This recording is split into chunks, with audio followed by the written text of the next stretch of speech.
Estamos en una serie nueva que se llama 40, ¿verdad? Esta serie estamos hablando de esos 40 días que vamos a estar en ayuno y oración, basado en lo que hizo Jesús en el desierto. Y quiero hablar de esto. Eso es lo que les quiero presentar hoy, es estar en carencia y de carencia al poder. De carencia al poder. Vemos cómo Jesús está en el desierto. Les voy a leer de Lucas capítulo 4. Vamos a ponernos de pie, mis hermanos, del 1 al 15. Lucas 4, del 1 al 15. Quiero nada más darle un poquito de antecedente del contexto de lo que vamos a leer aquí.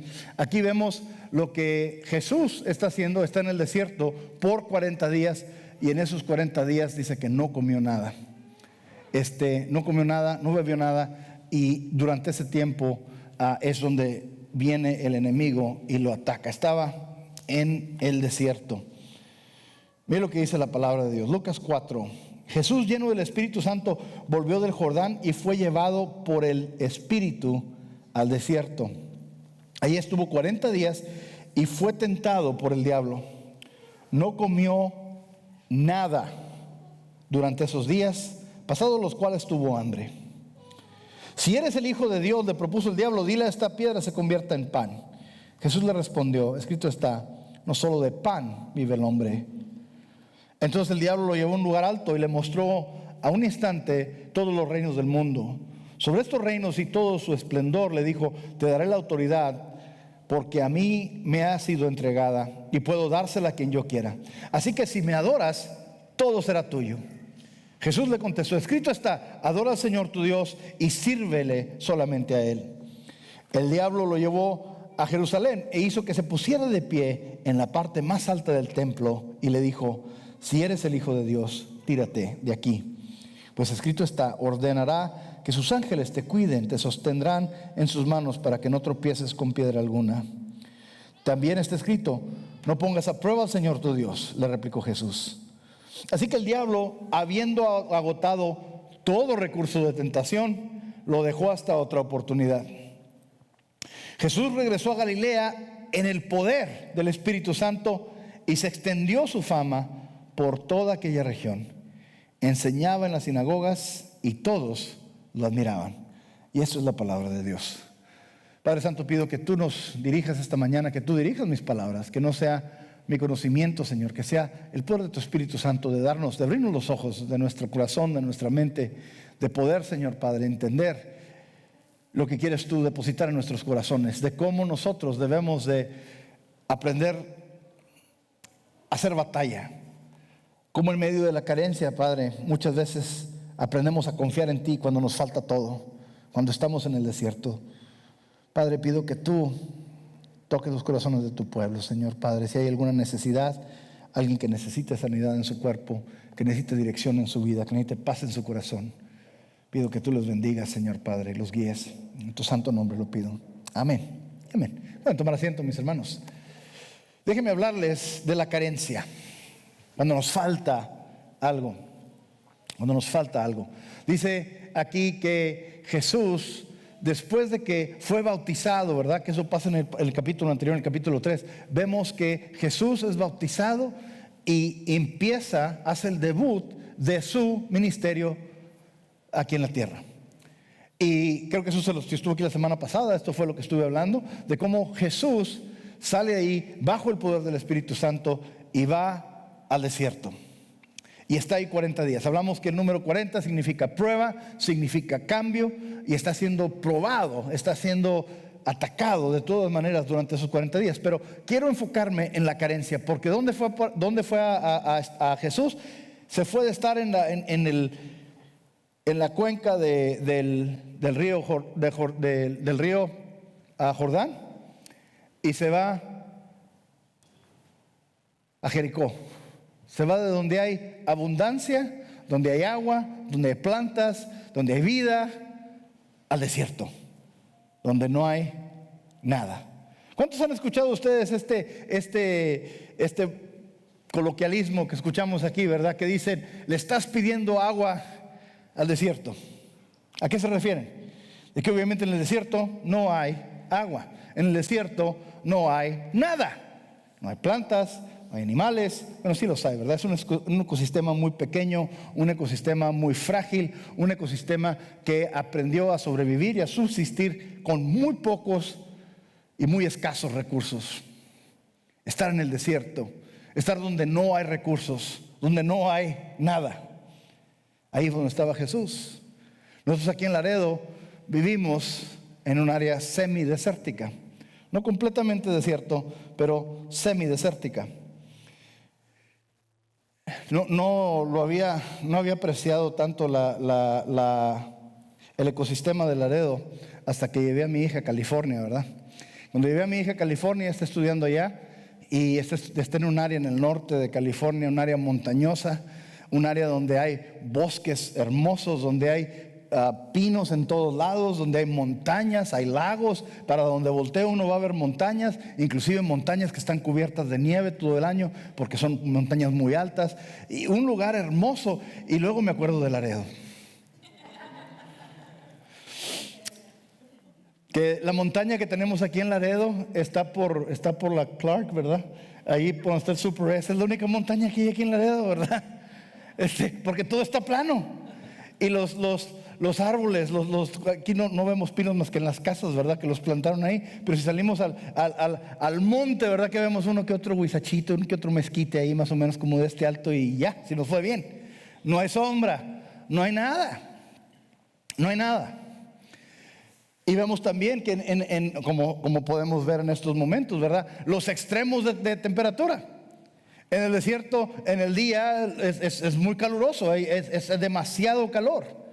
Y luego en la noche la temperatura baja tremendamente. Está uno expuesto a los elementos, y si no te mata el hambre, no te mata la sed, te matan los elementos o te matan los animales, los alacranes y los escorpiones y todo ese tipo de cosas que vivimos ahí. Si usted vive aquí en Laredo, pues si usted sale y vive ahí en el monte, todas las cosas que hay lo quieren matar, o lo quieren arañar o picar o algo, porque así es como está el desierto, no hay nada. Eso es estar en carencia. No sé si usted haya estado en una situación donde no tenía nada. A lo mejor le faltaba dinero, le faltaba comida, le faltaba albergue, le faltaba dirección, le faltaba relación, le faltaba algo, faltaba fe, pero sentía que no había nada. Y por ejemplo, estamos ahora celebrando el día de San Valentín, ¿verdad? Y están preparándose todos para celebrar y esto y lo otro. Pero interesantemente, como psicólogo les puedo decir que hemos notado que el día de San Valentín, el día de Navidad, el día de Acción de Gracias, el día de Año Nuevo, son días que para mucha gente son días bonitos, pero para mucha gente también son días muy, muy dolorosos. ¿Por qué? Porque se dan cuenta de lo que carecen. Esta persona ya no está, esta persona ya no vive, esta persona me abandonó, esta persona me dejó, esta relación no sirve. Y estamos viendo todo lo que carecemos, y estamos en esa situación donde nos falta algo, y eso no nos deja salir adelante. Es algo que nos turba, es algo que no nos quita la paz, es algo, no sé si usted está en una situación donde ve que no hay vuelta de hoja, porque algo falta, hay carencia.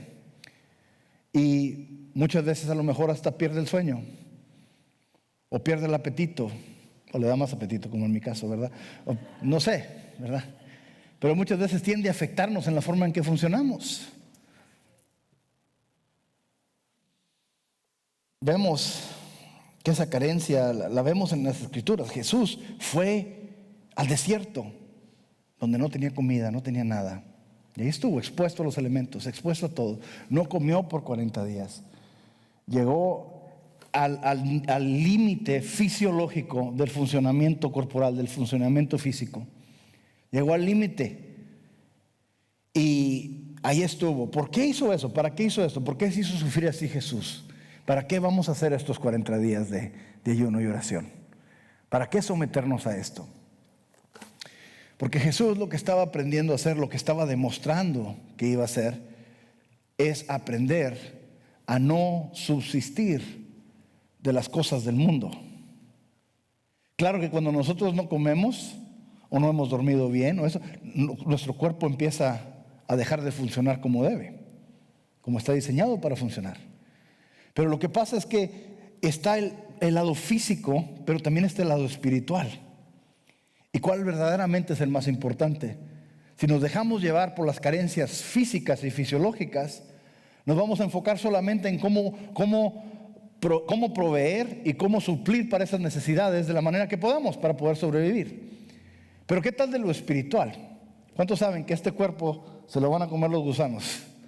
Este cuerpo se va a deshacer. Este cuerpo nomás nos va a durar aquí, pero lo que va a perdurar para siempre es nuestra alma, es lo espiritual, que es lo que nos dice Pablo, que lo que vemos es temporal y lo que no vemos es eterno. Entonces, ¿en qué estamos invirtiendo? ¿En qué nos estamos enfocando? ¿En las cosas del día con día? ¿En estar en el teléfono poniéndonos nuestras selfies así de un ángulo donde nos vemos más flaquitos y esto y lo otro? ¿O verdaderamente enfocándonos en nuestra relación con Dios?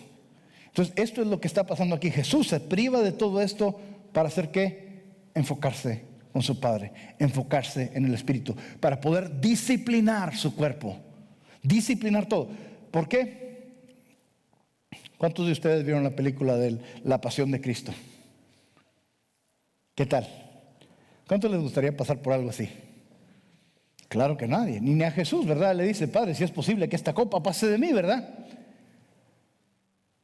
Pero ¿qué es lo que requirió Jesús? Por cierto, Jesús sabía exactamente lo que le iba a pasar. Sabía exactamente lo que le iban a decir. Cuando Él está privándose de estas cosas físicas en el desierto, ¿qué está preparando su cuerpo? ¿Para qué lo está preparando? Para encarar la cruz un día. Para encarar ese tipo de sufrimientos y poder salir victorioso. Muchas veces nos enfocamos tanto en nuestras necesidades físicas que nos olvidamos de las necesidades espirituales que tenemos, que son aún más importantes. Muchas veces al satisfacer las necesidades físicas nos alejamos de Dios. Mire lo que dice aquí, hay otro pasaje, hay varios pasajes, y de hecho la Biblia está repleta de pasajes donde hay carencia. Miren, Segunda de Reyes capítulo 4, aquí vemos la historia de una mujer que había quedado viuda. Una mujer que había quedado viuda y estaba en problemas. Ahorita vemos que una mujer viuda, una mujer divorciada, una mujer que es madre soltera, es súper difícil para ella salir adelante.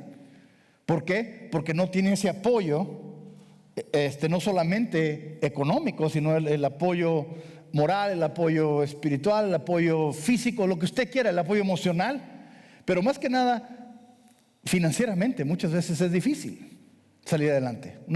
Una madre soltera va a batallar mucho, una viuda va a batallar mucho para proveer para sus hijos, para poder estar con ellos. Por eso la palabra nos dice que es importantísimo siempre proveer para la viuda, para proveer para los huérfanos, para proveer por aquellos que no pueden proveer por sí mismos. Nos pide Dios que nosotros seamos parte de su plan. Y esta mujer estaba viuda y tenía sus niños y estaba endeudada. Mire lo que dice aquí la palabra. Segunda de Reyes 4:1 dice: la viuda de un miembro de la comunidad de los profetas le suplicó a Eliseo, que era un profeta también: mi esposo, su servidor, ha muerto, y usted sabe que él era fiel al Señor. Ahora resulta que el hombre con quien estamos endeudados ha venido para llevarse a mis 2 hijos como esclavos. ¿Y qué puedo hacer por ti?, le preguntó Eliseo. Dime, ¿qué tienes en casa? Su servidora no tiene nada en la casa, le respondió, excepto un poco de aceite. En aquel entonces, cuando alguien estaba endeudado, no empezaba a recibir muchas llamadas por teléfono, ¿verdad? Le llaman y le llaman y le llaman y ya no contesta, y ya mejor, ya el teléfono no lo conozco, no voy a contestar.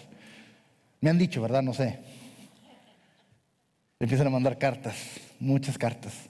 Ya se acabaron todo el Amazonas, ¿verdad? De tantas cartas que le mandaron, porque están queriendo cobrarle. Antes no funcionaban así. Esto es lo que hacían. ¿Tenías una deuda? Bueno, vamos a venir por tu familia, los vamos a esclavizar y vamos que paguen o trabajen la deuda hasta que terminen de pagarla. Y era lo que hacían. Esta mujer se había quedado sola con sus hijos, tenía que proveer para ellos, pero no vivía en un sistema donde había algún tipo de ayuda para las viudas. ¿Y qué pasó? Vinieron a llevarse a sus 2 hijos, que podían haberle ayudado a ella, se los vinieron a llevar como esclavos para que pagaran la deuda. Y ella estaba en una situación desesperante. Estaba en una situación donde no tenían nada. Le pregunta al profeta: ¿qué tienes en tu casa? ¿Y qué dice ella? No hay nada, más que un poco de aceite. ¿Pero de qué le sirve cuando hay un poquito de aceite? ¿Nunca le ha pasado a usted que va al restaurante, verdad? Lleva a la familia, lo que usted quiera, y está bien padre, y ya comieron y les iba a pagar a usted, y luego como que están pasando la carta, la tarjeta, y como que ay, y empieza usted, ay Señor, ¿verdad? Y luego muchas veces le dicen buena onda: ay, pues no traía otra, le dice. O a veces se pasan de mala onda, le dicen: no pasó. Y cómeme tierra, ¿verdad? No sé si le haya pasado a usted, ¿verdad? Pero muchas veces sí pasa. O muchas veces quiere preparar algo y abre el refrigerador y ay. No sé usted, pero mis hijos, esos niños no se comen como no tienen idea. Llena el refrigerador y luego lo abres y ya no hay nada. No sé quién salieron, pero ¿cómo estás, corazón? Qué bueno que llegaste.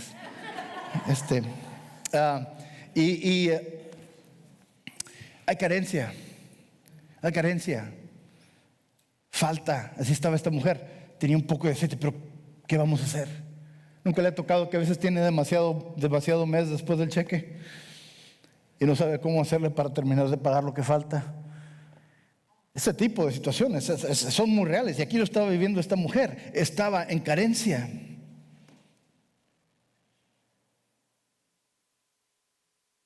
Vemos que cuando nos alejamos de Dios, nos falta todo. Ahora estoy hablando de una manera espiritual. Nos dice Jeremías, dice que aquel que confía en el hombre es como el árbol que está plantado en el desierto, ¿verdad? De nuevo, en el desierto, donde está a la merced de los elementos. Si hay sequía, se va a secar. Si hay abundancia, si hay lluvia, va a reverdecer y va a dar fruto, pero va a estar siempre a la merced de los elementos. Dice: pero bendito el hombre que confía en Dios, que pone su confianza en Dios, porque será como el árbol que está plantado en las aguas vivas, ¿verdad? Enseguida del río, donde sus raíces siempre están siendo suplidas, siempre hay agua, siempre va a reverdecer. No importa qué tanto calor haga, no importa qué tanta sequía haga, siempre y cuando esté cerquita del agua, siempre va a reverdecer. Cuando estamos con Dios, tenemos eso. Mire lo que está diciendo aquí Juan. Está hablando de Pedro. Ahora, Pedro estaba en una situación muy interesante. Pedro se había desanimado. Pedro su fe se había tambaleado. Tengo que preguntarles: ¿cuántos de ustedes les han ofendido? ¿Cuántos de ustedes han sido ofendidos en la iglesia? El Señor como quiera alivia su mano, no se preocupe. ¿Por qué? Porque como humanos nosotros también nos quedamos cortos. A veces yo lo voy a ofender a usted, y no intencionalmente, nunca lo haré intencionalmente, pero como humanos nos quedamos cortos. La iglesia es un grupo de humanos, no es un museo de santidad, es un hospital de enfermos espirituales que estamos buscando la sanidad en Cristo, ¿verdad? Incluyéndome a mí. Y estamos buscando eso, estamos buscando estar completos en Él. Pero muchas veces nos lastimamos, nos herimos. Y cuando alguien se hiere y se aparta de Dios, nunca he conocido personas que las cosas les van mal, o se habían acercado a Dios, habían conocido a Dios, pero el momento que las cosas no salen como ellos querían o como ellos esperaban, se empiezan a alejar. Su fe se tambalea porque tienen la idea de que porque sirvo a Dios, porque estoy con Dios, todo siempre va a salir bien. Pedro había estado en una situación muy difícil. Pedro había conocido a Jesús. Pedro se había acercado a Jesús. Pedro se metió en problemas. Se desanimó. Miren, si usted hace memoria y usted conoce la palabra, ¿dónde se encontró Jesús a Pedro la primera vez? ¿Qué estaba haciendo Pedro? No estaba ni pescando, estaba limpiando las redes porque habían estado pescando toda la noche. ¿Y qué pasó? No pescaron nada. ¿Por qué? Porque en el mar de Galilea se pesca de noche solamente. no se pesca durante el día ahí. Y estaba limpiando las redes desanimados porque no había pescado nada, no tenía con qué pagar la nómina, no tenía con qué dar el abono del barco, no tenía con qué pagar el celular, no tenía con qué pagar el cable, no tenía suficiente dinero para nada, no tenía qué traer a la casa con qué comer, porque ni pescado habían pescado, no tenían nada, estaban en carencia. Después Jesús se acerca y se sube, de hecho le dice, vemos en el Evangelio, que le dice a Pedro, préstame tu embarcación, y se sube con Pedro en la embarcación y se van al agua y Jesús empieza a predicar a la gente que está en la orilla y utiliza el agua como si fuera un amplificador y escuchan la voz, escuchan el mensaje, viaja más lejos la voz cuando está ahí. Y está usando Jesús esa condición geográfica como un anfiteatro para que la gente escuche sus palabras. Y está hablando de la grandeza de Dios, de la provisión de Dios, del amor de Dios, así como esa canción que estábamos cantando hace rato. Y todo en ese momento, ahí estaba Pedro. Me imagino que él dijo, bueno, pues le voy a dejar que utilice mi barco. A lo mejor, eso no lo dice en la Biblia, eso es mi opinión, ¿verdad? A lo mejor así le saco una lana para rentarle el barco para que lo utilice así. A lo mejor ahí recupero algo de la pérdida. A lo mejor me da algo. No sé, pero no sé si usted fuera como yo, estaría yo en esa embarcación escuchando a Jesús hablando de la provisión de Dios y de la grandeza de Dios y cómo Dios promete tantas cosas. Y estoy yo sentado ahí escuchándolo decir todas estas cosas y decir, sí, pero ¿con qué le voy a dar de comer a mis hijos? Sí, pero ¿con qué voy a hacer esto? Sí, pero ¿cómo voy? Necesito algo práctico, necesito algo para poder palpable, algo con el que pueda yo proveer para mis hijos. O sea, no nada más me voy a ir con las palabras bonitas, ¿verdad?, que estoy escuchando. Terminando lo que estaba predicando Jesús, le dice a Pedro, vamos a lo más profundo y avienta tus redes. Y qué bueno que Pedro no era como yo, ¿verdad? Le hubiera dicho, mira, tú eres carpintero, yo soy el pescador. Tú vete a clavar tus clavitos y a mí déjame con lo de la pesca, ¿verdad? Ahorita no vamos a pescar nada. Pero qué bueno que así no era Pedro, ¿verdad? Así es que Pedro obedece. ¿Y qué pasa cuando avienta las redes? Una pesca milagrosa, ¿verdad? Eran tantos pescados que no podían sacar, que se empezaron a reventar las redes, que tuvieron que hablarle a 3 otras embarcaciones para que les ayudaran a sacar esa pesca milagrosa, esa pesca como nunca la habían visto. ¿Qué le demostró ahí? Porque Jesús a Pedro le demostró que no era cualquier persona. Porque nos dice el Evangelio que Pedro cayó de rodillas diciendo, Señor, apártate de mí porque yo soy un pecador. Estaba reconociendo que estaba en la presencia de Dios. ¿Y qué pasa cuando regresan a la orilla y sacan toda esa cantidad de pescados y esa cantidad grandísima de dinero? ¿Qué era lo que andaba buscando? Andaba buscando el proveer sus propias necesidades, pero con Jesús se dio cuenta que nadie iba a proveer como Jesús provee. Y se dio cuenta que Jesús era el proveedor. No se fue por la finta y se fue con la provisión. Se fue a buscar al proveedor. Dejó la pesca ahí y se fue a seguir a Jesús.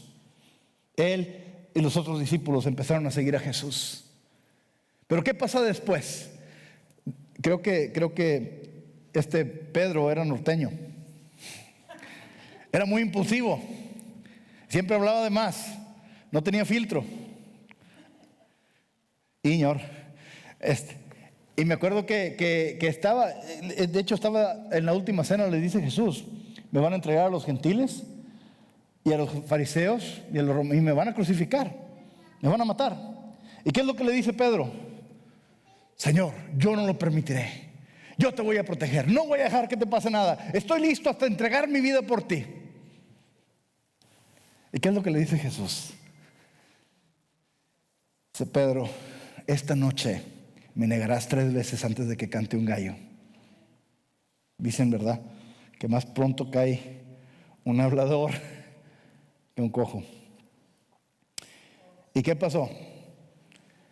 Esa noche, cuando empezaron a golpear a Jesús y empezaron a maltratarlo y empezaron a abusar de él y reconocieron a Pedro, que era uno de los discípulos, ¿qué es lo que hace? No, yo no lo conozco, yo no sé quién es. Déjenme solo. No, les aseguro, no sé de qué están hablando. pi, pi, pi, pi, pi, porque dijo muchas cosas feas. Es lo que dice la palabra, ¿verdad? Y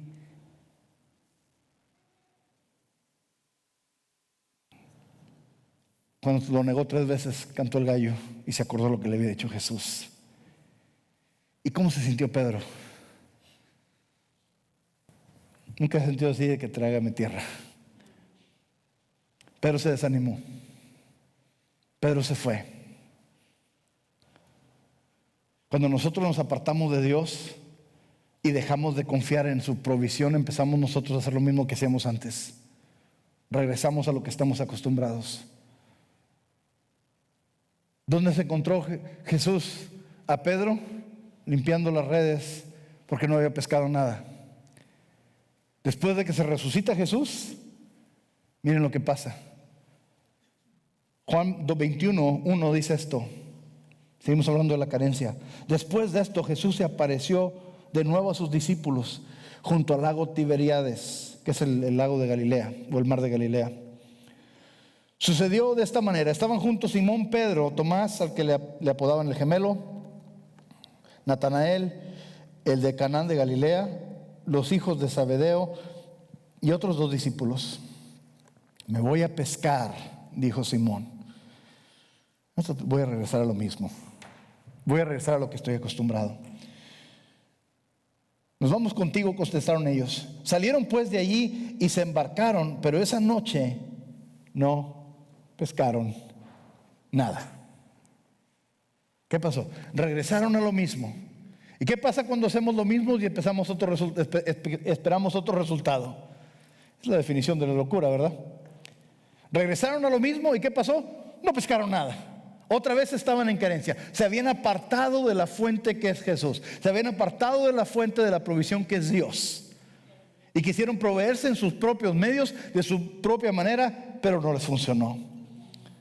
Y ahí es donde se los encuentra el Señor.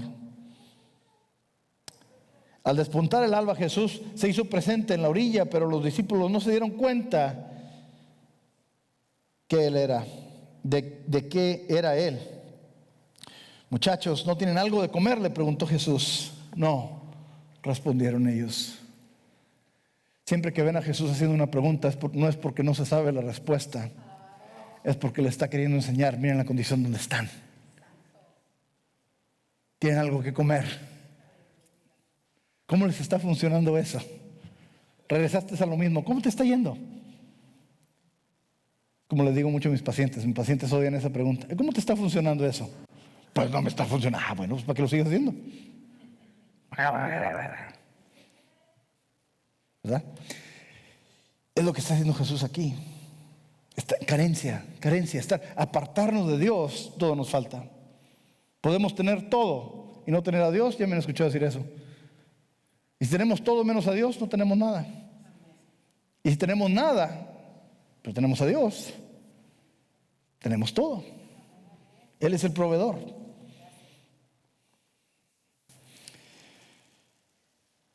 Quiero ahora hablar acerca de esta carencia, estar en esta situación donde hay carencia. Muchas veces las cosas se ponen peor. ¿Cuántos han escuchado esto? Que llueve sobre mojado. O sea, esa frase indica que cuando nos está yendo mal, muchas veces nos va peor. Ya que nos está yendo mal, pensamos, ay, estoy en esta cueva, estoy en este túnel, no veo, ay, viene una luz, mira, es un tren, ¿verdad? La cosa se pone peor. Nos llueve sobre mojado. Jesús estaba en el desierto por 40 días sin comer. La Biblia ya les he dicho cómo minimiza las cosas, ¿verdad? Y le dio hambre. O sea, tenía muchísima hambre. El cuerpo había llegado al límite de supervivencia. Y había llegado a ese límite. Estaba en el punto más débil físicamente que puede existir un humano, bajo las condiciones en las que estaba Jesús. ¿Y qué pasó en ese momento? ¿Quién se presentó? Satanás. ¿Cuándo vino el ataque? Cuando estaba más débil. Déjenme preguntarles, ¿cuántos de ustedes esperan misericordia de Satanás? Quiero que lo piensen bien. ¿Cuántos de ustedes esperan misericordia de Satanás para usted y para su familia? Porque escucho tanto, ay, es que me está atacando Satanás. Ay, es que pues, ese es su trabajo, eso es lo que va a hacer. Es como decir, es que yo tengo mi serpiente de cascabel, ya la tengo y le estoy dando sus ratitas y le doy agüita y la trato bien. Y quiero acariciarla, pero ¿sabes qué? Me mordió. Voy a hablarle mal, le voy a dar más, le voy a tratar mal, le voy a arreglar la temperatura para ver si la próxima vez que la acaricio no me muerda. ¿Qué va a pasar? ¿Por qué? Porque eso es lo que hace la serpiente de cascabel. ¿Qué es lo que hace Satanás? Su trabajo, él quiere destruir a usted, a mí, a su familia, a los hijos de sus hijos y a los hijos de ellos. ¿Qué estábamos cantando? El Señor, ¿qué quiere para usted y para toda su simiente? Amor, bendición, provisión. ¿Qué quiere el enemigo? Destrucción. Destrucción absoluta. ¿Qué dice Jesús? Yo he venido para que tengan vida y la tengan en abundancia. Sí, el enemigo, el ladrón viene para robar, para matar, para destruir. ¿Qué ha destruido en su vida? ¿Qué ha matado? ¿Qué le ha quitado? ¿Y cuándo viene? Cuando estamos más débiles. De hecho, si usted ha leído la palabra, usted va a leer en una de las cartas de Pedro, donde dice que el enemigo es como el Satanás es como un león rugiente que anda buscando a quien devorar, anda acechando, anda buscando a quien devorar. Le estaba platicando al servicio anterior que desde niño me gustaban siempre los programas de animales, ¿verdad? Y me acuerdo que en aquellos tiempos había un programa que se llamaba Mutual of Omaha, Wild Kingdom. No sé si se acuerdan, me imagino que muchos contemporáneos mismos se acuerdan de ese programa. Muchos de los animales que salían ahí ya se extinguieron, ¿verdad? Y aquí vemos el Triceratops, ¿no? Y el Tyrannosaurus Rex se quiere rascar la cabeza, pero no puede. No se cree. Y me acuerdo que déjeme decirle, cuando estaba más chiquito me gustaba mucho leer acerca de los animales y siempre me gustó mucho la biología. Y me acuerdo que tendría como unos 7 años y vivía en Nuevo Laredo. Y había una tienda que se llamaba Autodescuento, no sé si usted se acuerda de esa tienda. Y en Autodescuento me acuerdo que había una cosa que era muy famosa antes, se llamaban enciclopedias. Ahora existe Google, ¿verdad? Antes había enciclopedias y había una que se llamaba la Enciclopedia Salvat de la Fauna. Y era acerca de los animales. 12 tomos y cada mes salía un tomo. El tomo 1, el tomo 2.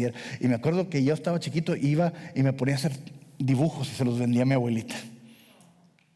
Los dibujos ahí todos chuecos, ¿verdad? Era como se parecían Picasso, ¿verdad? Los dos ojos del mismo lado y todo eso.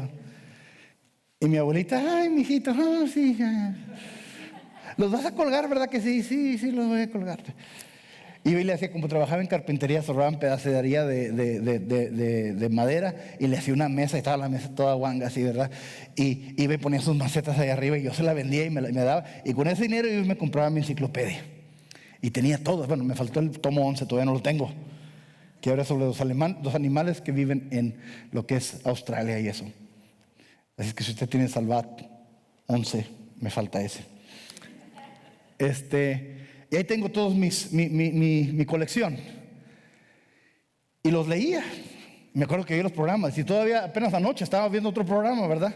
En el cable de los leones y cómo cazan los leones. ¿Qué es lo que nos dice Pablo? Que el enemigo es como un león rugiente que anda acechando a quien devorar. ¿Nunca ha visto usted cómo cazan los leones? Los leones nunca van a atacar la manada, ni van a atacar un animal sano, que esté al 100. Porque cualquier depredador que vaya a atacar un animal que esté al 100%, corre el riesgo de quebrarse un hueso. Y un depredador con un hueso quebrado, ¿qué pasa? Se va a morir. No va a poder sobrevivir. Entonces, ¿qué hacen? Son muy, muy astutos. Entonces, ¿qué hacen? Asustan a la manada. La manada corre junta y ¿quién se empieza a quedar atrás? Los chiquitos, los enfermos, los ancianos, los más débiles. ¿A quién atacan los leones? A estos individuos que se empiezan a quedar atrás. Mis hermanos, cuando el enemigo ataca a la iglesia se junta, la iglesia avanza, Pero ¿qué pasa con algunos que se desaniman, que están enfermos, que están jóvenes, que todavía no tienen madurez, se empiezan a quedar atrás? ¿A quién ataca el enemigo? A esos. El enemigo es un oportunista. Satanás va a venir a atacar cuando más débil esté usted. Por eso es importante congregarnos, es importante discipularnos, es importante conocer de Dios y pasar por esos momentos difíciles, para pasar por esas carencias, porque eso es estar en la batalla. Vemos aquí que cuando Jesús está en este momento débil, se presenta Satanás y empieza a tentarlo. No les voy a leer todo el pasaje, pero porque ya se los leí. ¿Qué es lo que le dice? Si eres el Hijo de Dios, empieza a cuestionar su identidad. Si eres el Hijo de Dios, haz que estas piedras se conviertan en pan. Si eres el Hijo de Dios, vamos a esta montaña. Mira todas las riquezas y las posesiones del mundo, yo te los puedo dar si me adoras. Si eres el Hijo de Dios, vamos al punto más alto del templo para que saltes de ahí, y según dicen los salmos, te van a detener los ángeles para que todos se den cuenta que tú eres el Mesías.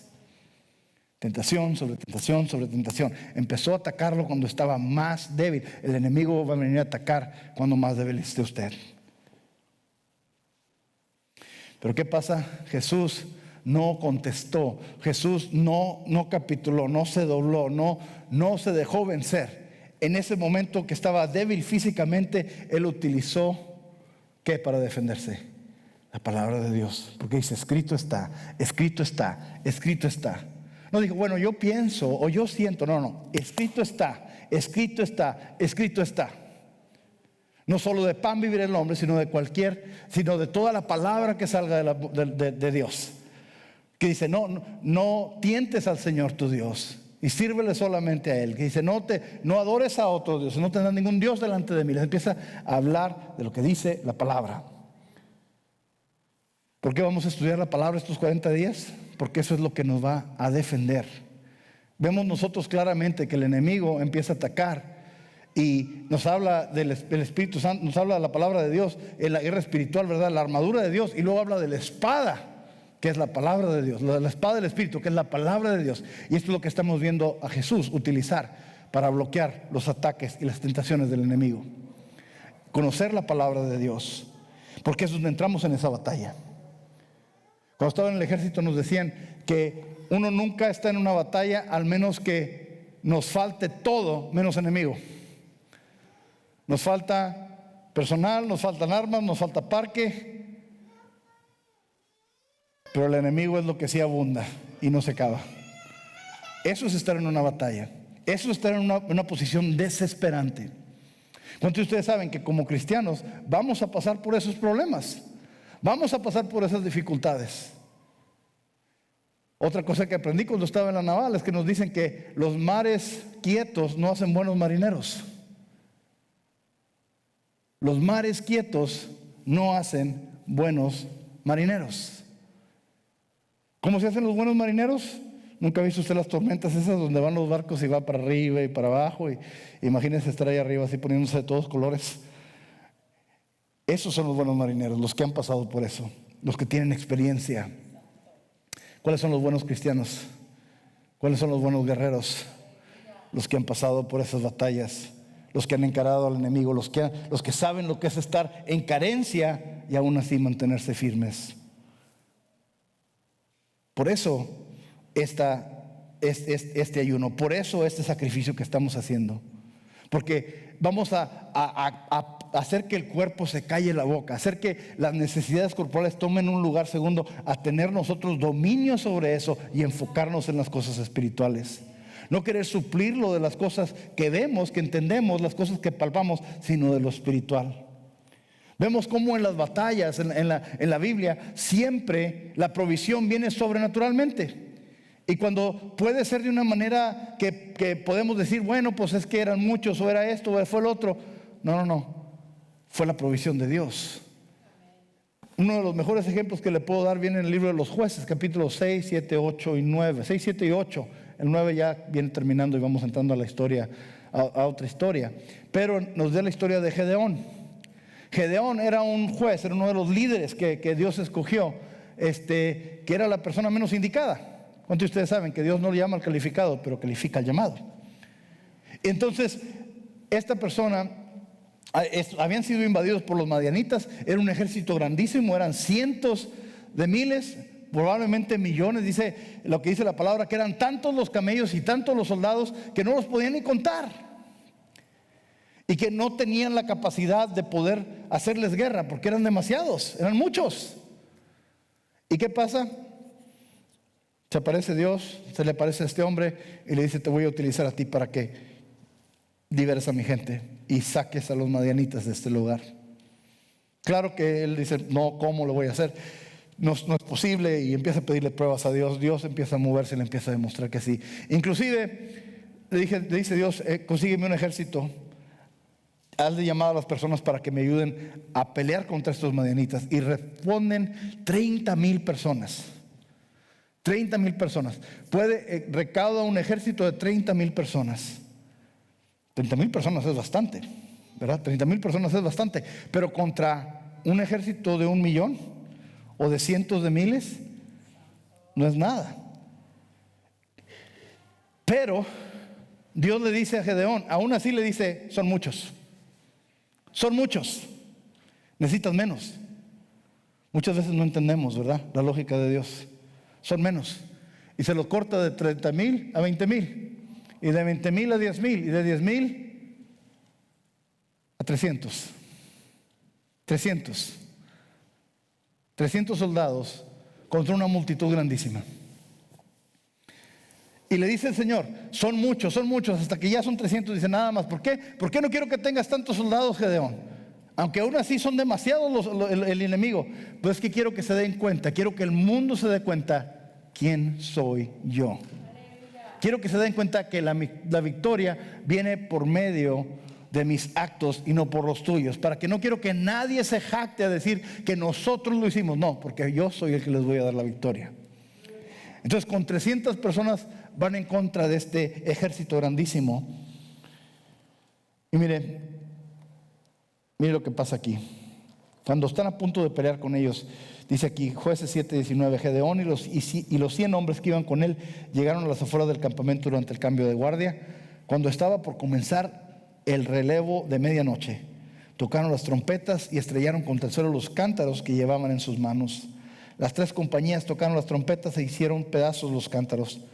Tomaron las antorchas en la mano izquierda y sosteniendo la mano derecha las trompetas que iban a tocar, gritaron: desenvainen sus espadas por el Señor y por Gedeón.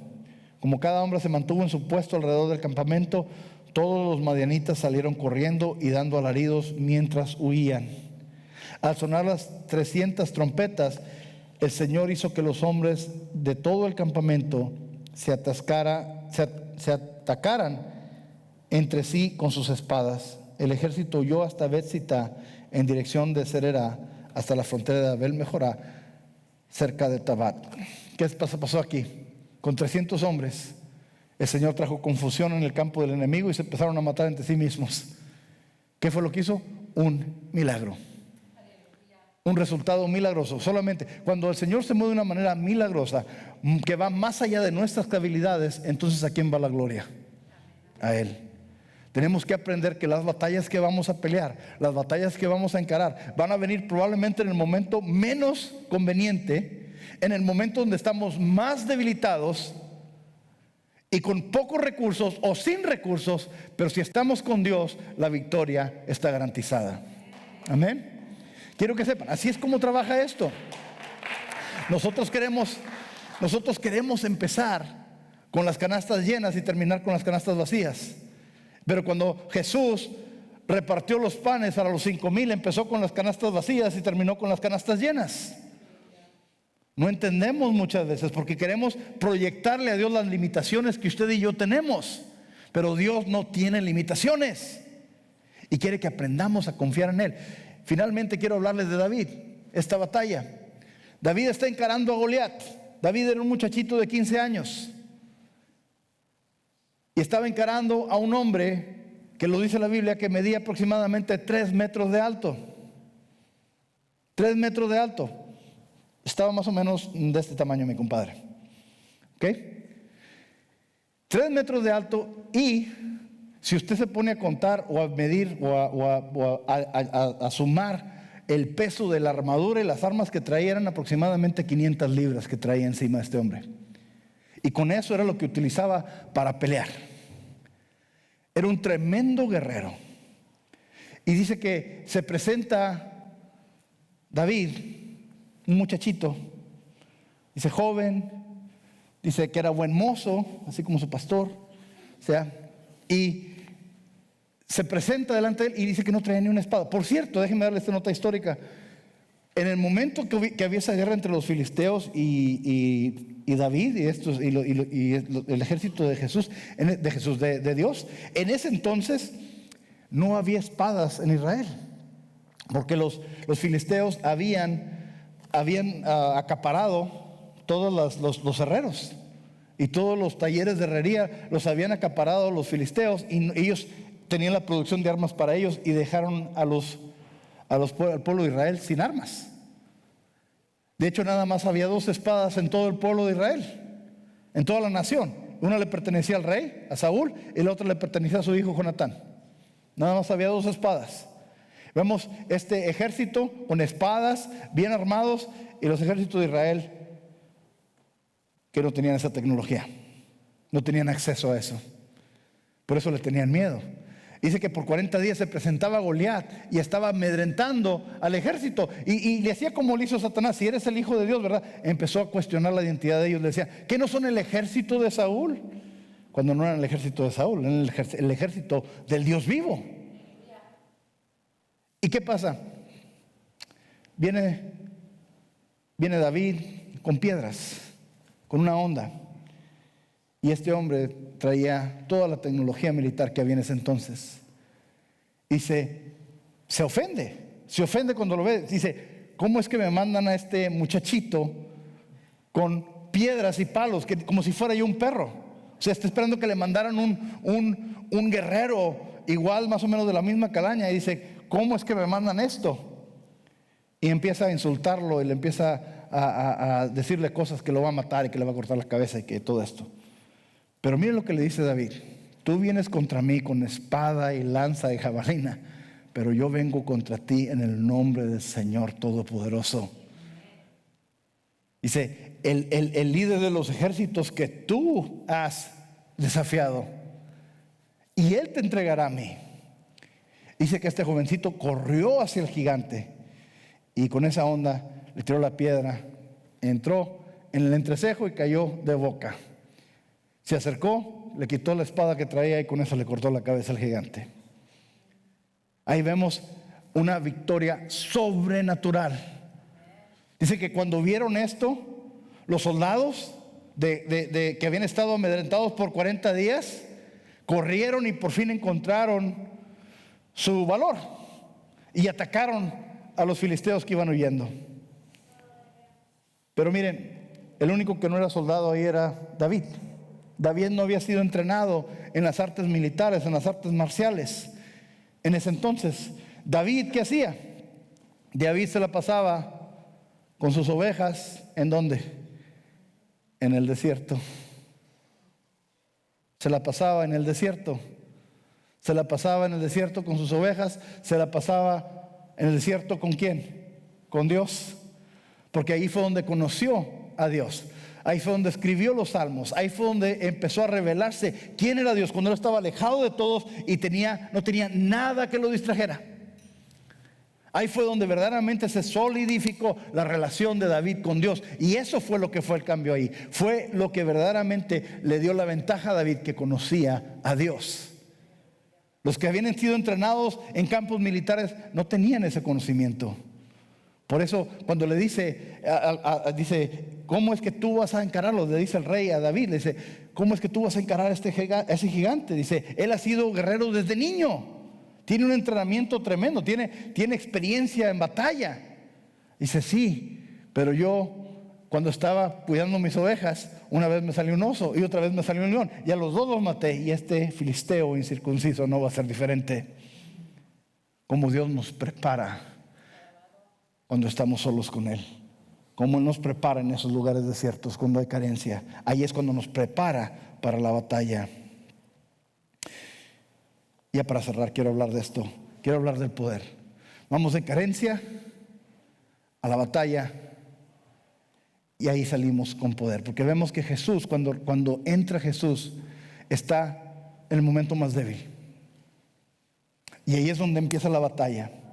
Pero cuando vence, sale con poder. Sale con autoridad. ¿Cuántos de ustedes saben que cuando pasamos por momentos difíciles y le confiamos a Dios y salimos del otro lado y eso se queda atrás, qué pasa con nosotros? Eso nos transforma, nos cambia, nos da más fe, nos deja confiar más en Dios.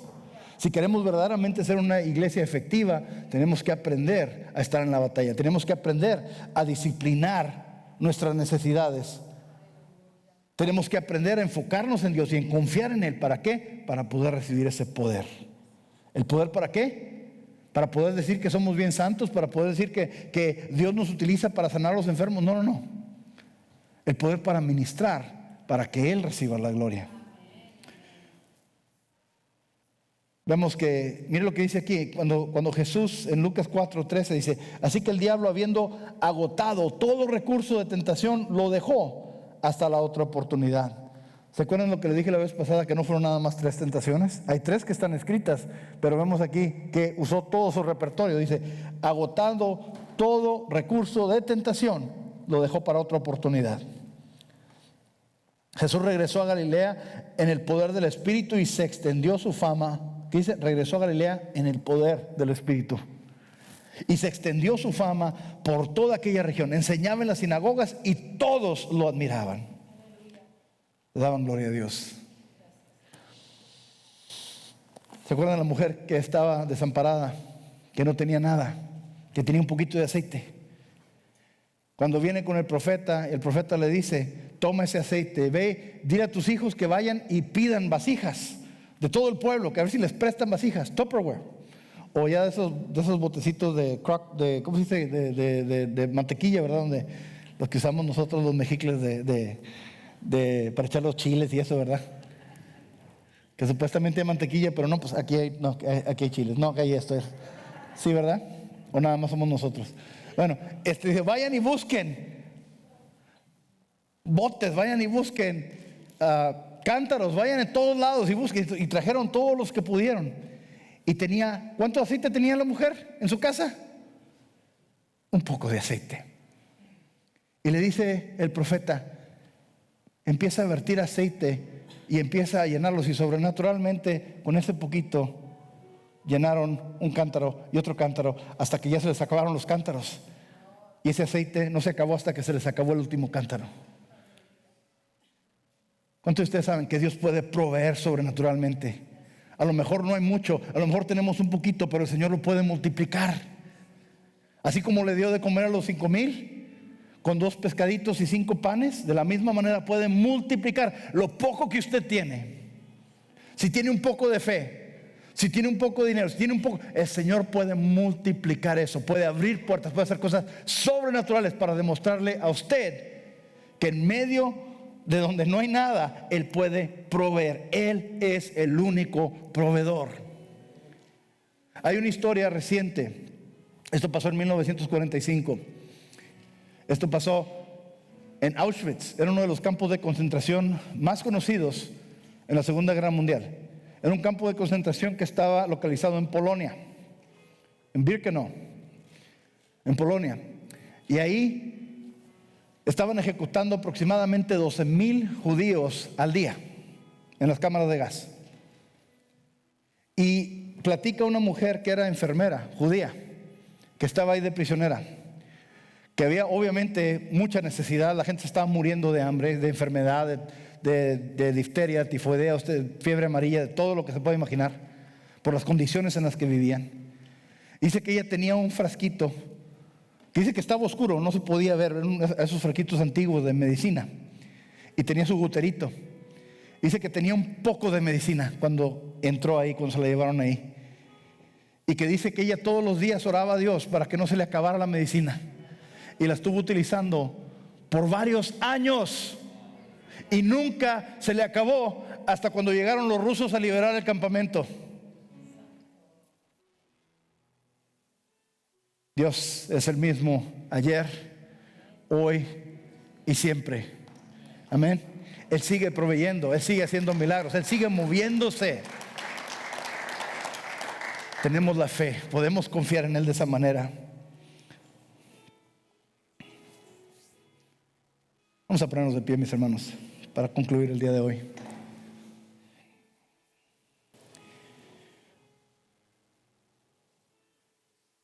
Cuando Pedro regresó a lo mismo, cuando Pedro regresó a pescar, después de haber sido hecho, transformado en un pescador de hombres, se fue otra vez a pescar peces, a pescar pescados, ¿verdad?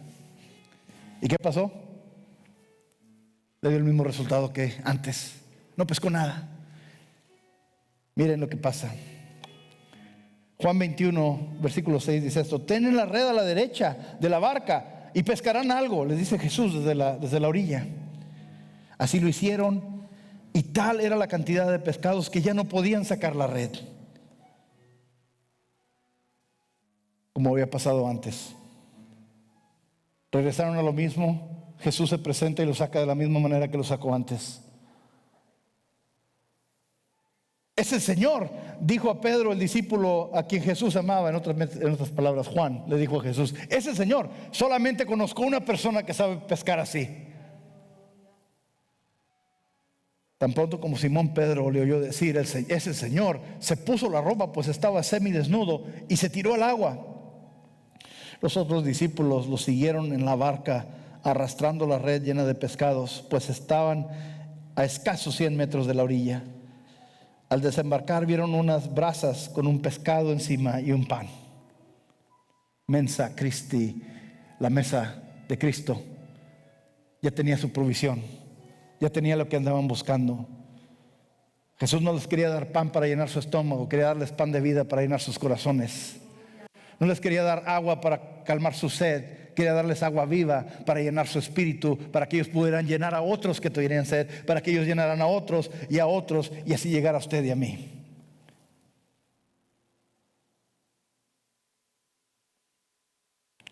Traigan algunos de los pescados que acaban de sacar, les dijo Jesús. Simón Pedro subió a bordo y arrastró hasta la orilla la red, la cual estaba llena de pescados de buen tamaño. Eran 153.